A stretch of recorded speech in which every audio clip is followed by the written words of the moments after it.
When it comes to reducing the use of single-use plastics, Concord, Massachusetts is a trailblazer not just locally, but globally.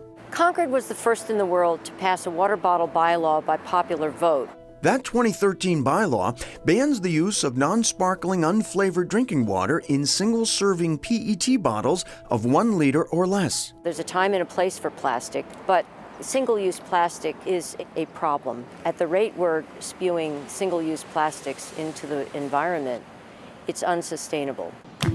Janet Rothrock chairs Concord on Tap, a community-based organization raising money to install new water fountains and educating residents on where they can fill their reusable bottles. There are about 29 businesses in town that if you come up to them with your water bottle and say, "I'd like to fill my water bottle here, please," they will do it for you. There are also more than 24 outdoor and indoor fountains, all listed on a map available in brochure form and online. We noticed a significant reduction in the number of water bottles you'll find in public recycling containers as well as in the residential curbside bins. Environmental Services Program Administrator Rod Robison says it costs about $100 a year to maintain each outdoor fountain and supply its water. The upkeep has really been very, very minimal. The units cost about $5,000 each, an expense covered by a combination of town money, private donations, and grants.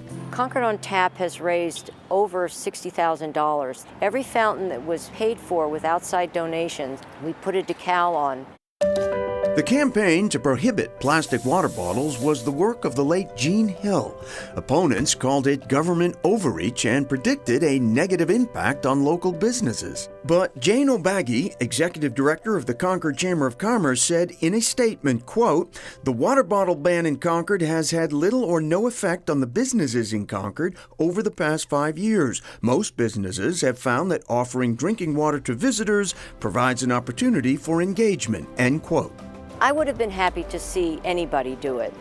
The fact that it happened here is wonderful. Fortunately, over the last several decades, more individuals and communities have become more conscious of and engaged in basic recycling. But there are some who are pointing the way to a whole different level of eco-consciousness. Meet Sabrina Auclair. She's working toward a plastic-free, zero-waste life. I would say I'm an environmentalist. I am kind of in the extreme of the spectrum. I was not like this before, or not very aware of the problem, but right now it's pretty obvious, and I would like to do my part.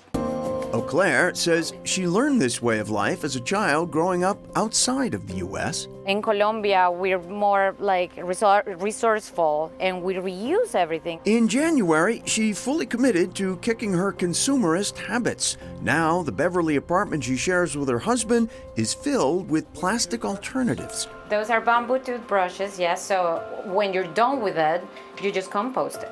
DIY projects. I make apple scrap vinegar.